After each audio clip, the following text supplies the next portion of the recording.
Hello, and welcome to a new video. Today we're going to take a look at Spiritomb in the Open Great League. And you might wonder, why would you ever want to run Spiritomb? Main reason is, this Pokemon has access to Sucker Punch, which got buffed to be a counter clone this season. And it also has Stab to its move, and it is also having a very good typing that you know already from Sableye. Having only one weakness in Fairy-type Pokemon is kinda great, but also it's a bit weaker to Fairy-type Pokemon compared to Sableye, and so we are going to use Sableye as our safe swap. We have the lead of Toxapex, and we're going to have in the pack our good friendly Spiritomb. I actually have a very solid PvP IV variant of this Pokemon as well, but that was not built yet, and honestly, I don't have any candies for this Pokemon, and I didn't really want to use rare candies to build like another one that's also slightly better, but yeah, especially here, the shiny bonus is definitely helping. Funnily enough, like this Pokemon is really rare. Like I don't know really why Niantic decided to make this like as rare as it is. I know in the main series games it is a quite rare Pokemon, but if you play, for example, the recent Pokemon Legends Arceus, you can actually kind of farm this quite easily there already. So I don't know. But anyway, we're going to see here the boost on our Pokemon as well, which is going to make this even better for us. +1 defense, +1 attack, and also, as you're gonna see, quite a lot of damage coming up against the opponent. We're gonna be able to use a shield here. Ice Punch is coming through. They might, or they're gonna actually have to take a Shadow Ball now, which is easily going to be enough to knock out the opponent, win us the first battle with the Spiritomb.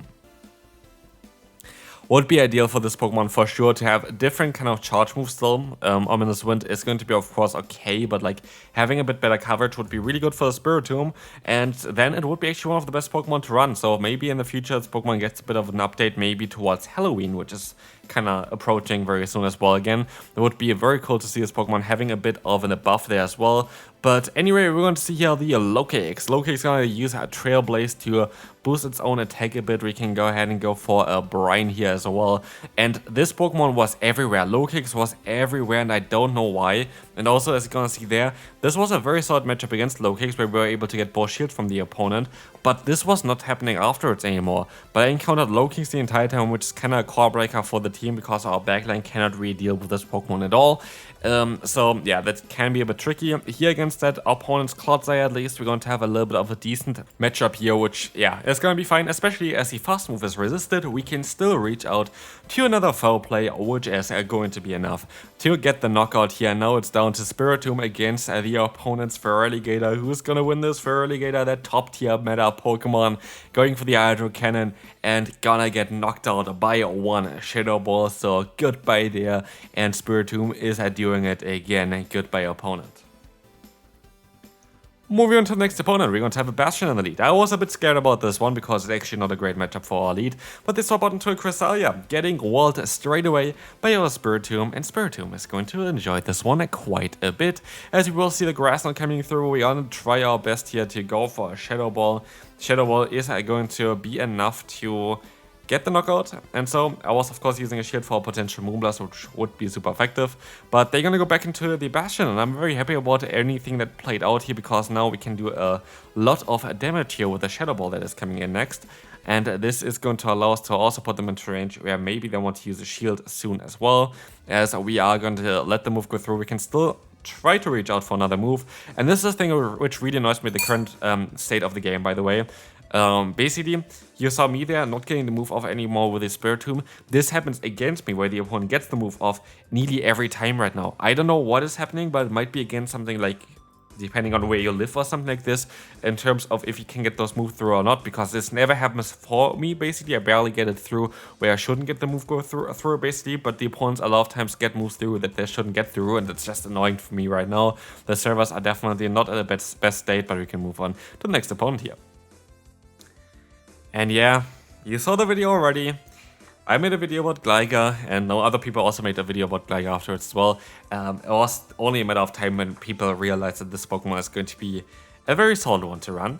And our team definitely going to struggle against Pokemon as well, but also the opponent is running a Dunsparce in the back, and with this I'm kind of expecting that they're going to have in the back Lantern, which is exactly the team that I was running in a video earlier. If you haven't seen this, a lot of people actually really enjoyed this video, so thanks all for the feedback on that video. Really appreciate it. Of course, if you appreciate the work that I do, feel free to leave a like and subscribe, both of which are going to be free. And yeah, that's going to be it for this time. For the video, we're going to see the full farm down here from our Spiritomb against them. That's the benefit. While our short moves are going to be resisted, our fast moves are at least doing neutral damage. And of course, yeah, stab and the counter clone, which is kind of nice. You're going to be able to get a shield here from the opponent as well. And now, not everything is over yet. But of course, as we expect a Lantern in the back, I decided to sacrifice my Toxapex here. I just decided to sacrifice this Pokemon because there is not really a target for it. Now it's down to our Shadow Sableye to win this battle, but we still have to make a catch later on for sure as well. And that's why I kind of try to keep my Spiritomb alive. I have to catch a Thunderbolt on that Pokemon, or otherwise I have no chance of winning this. And as we're gonna see here, the Lantern is in there, definitely a viewer of mine, so shout out to you. Really appreciate it. Really nice to see some teams that I play against me as well. And as you're gonna see here, the opponent is going to be able to get the call correct there, didn't fall for my swap, and that is great gameplay from them. So congrats to you for the win, and we can move on to the next one.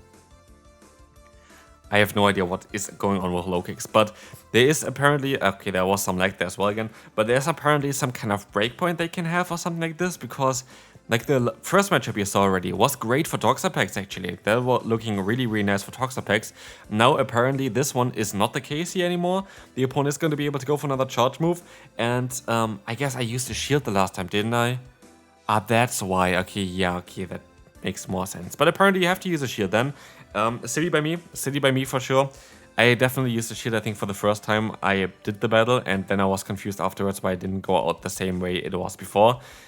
Silly by me, very silly by me. Don't mind what I said before as well then. Like, this is definitely somewhere where you want to use a shield against them. But interestingly enough, like, low kicks is quite common. I might go and take a look at low kicks again as well. But, like, yeah, this Pokemon is very, very solid. At least, of course, my team is kind of weak to it, but it seems very, very solid in the current meta. I feel like it's very neutral against a lot of Pokemon, which is kind of nice. Here, backline of Dunsparce and Clodsire is like one of the most common meta backlines they can currently find. We have to kind of catch a move again, I guess. Like, we can't be able to go for another Shadow Ball. But we are forced to definitely catch a move here as well. Again, we're going to go for that Shadow Ball to try to knock them out here. Let's see how this is going to go. This is going to be able to do a ton of damage, but I tried to catch, didn't work out. I know that they had the charge move energy there anyway, but it is what it is. Let's move on to the next opponent.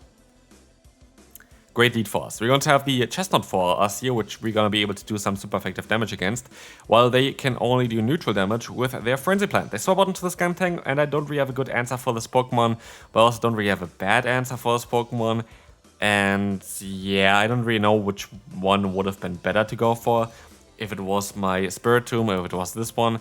They have Trailblaze here, which definitely going to help them to boost up their damage output as well. I'm not too sure on how good Poison Jab damage is in the current meta, but Skuntank with that move is actually really, really strong, I feel like. Like, Trailblaze is definitely gonna help this Pokemon out quite a bit. But here we're gonna go for the Power Gem.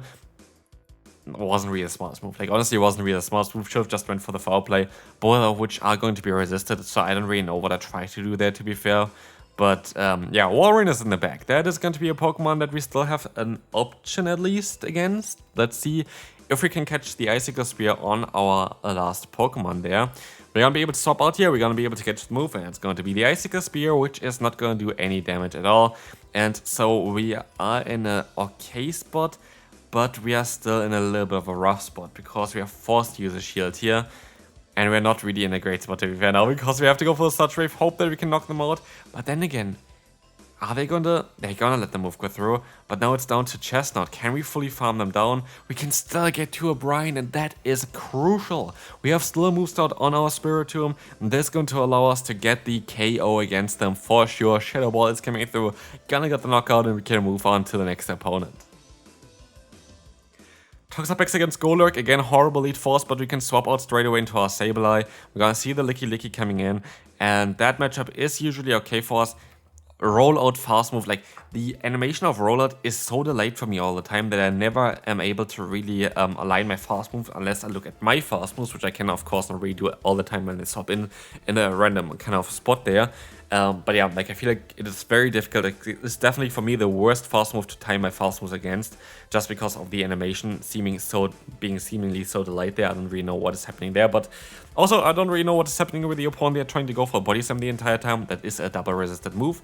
But yeah, we're going to be able to go back into our Toxapex, trying to go for the full farm down to get some brain damage up against that Golurk, but I was not expecting what the opponent really was doing there, but I should have maybe expected it, because they're going for body slam spam the entire time, and they have Solar Beam. Just like my video which I did about it, this Pokemon Solar Beam.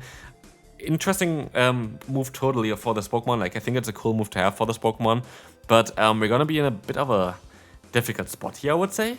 As they're gonna be now going into the Golurk, where you have to hope that we can fully farm them down in time here.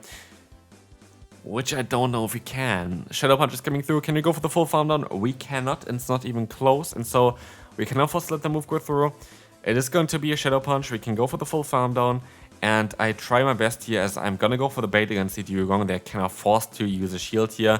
I don't get the boost, and so I don't get to my next move. And now it's down to the Toxapex. I try my best.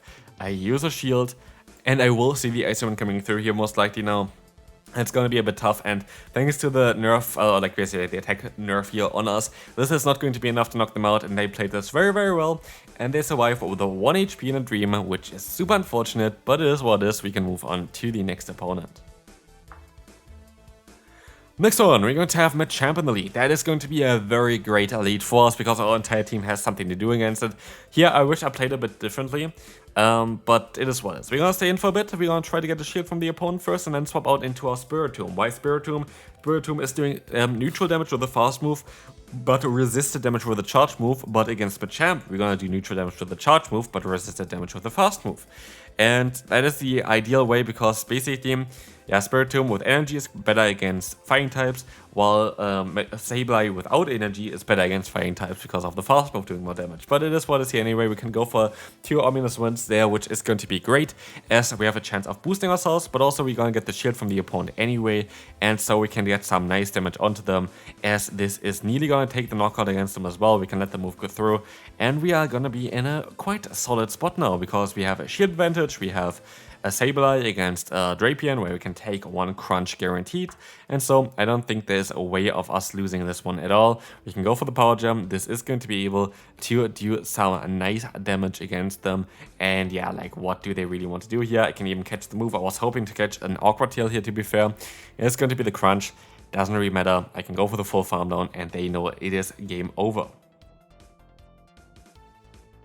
Mandibus. So Mandibus is going to be the next opponent here, going to be a very solid matchup for us indeed. I definitely like to see it here compared to my Pokemon in the back. It's actually a very solid matchup even for the Sableye there, if you have energy on the Sableye, because you have now the boosted and way cheaper Power Gem, which is really, really good.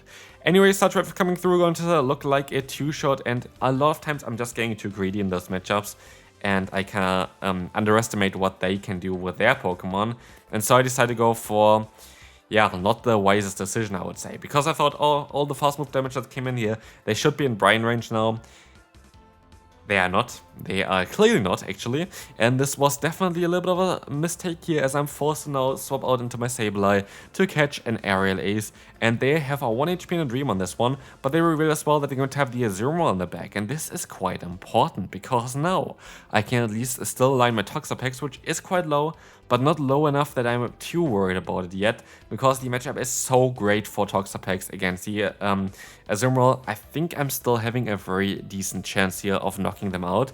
And so I decided to go ahead and go for the Sludge Wave there. Getting the shield, which was very, not so great for me, but at least I'm going to be able to still reach out a Brine here. And this might get another shield, which it does. And so it's 2 shields on the Spiritomb against whatever they have in the bag. And that is going to be a very interesting matchup. The opponent still has 3 Pokemon, but they went for the Ice Beam here. And as they go straight for another charge move, we are guaranteed here to see an Ice Beam from the opponent and not a Play Rough, which we would have needed to shield up. And they swap out into the Clodsire, forcing themselves into a matchup where they cannot swap out anymore. And I feel like this was the basically worst mistake that the opponent could have done there, because now they cannot swap. I can guarantee 2 Shadow Balls against them and knock them out with it. And if they let the Azumarill go through, I'll just go down there with a few fast moves that we would need to go against it. We would have been able, like, they would have been able to at least have the option to catch a move onto something like the Mandibuzz, but they didn't, and so we're going to be able to win this final battle. Hopefully you enjoyed this one. If you did, feel free to leave a like, and I'll see you then. Bye bye.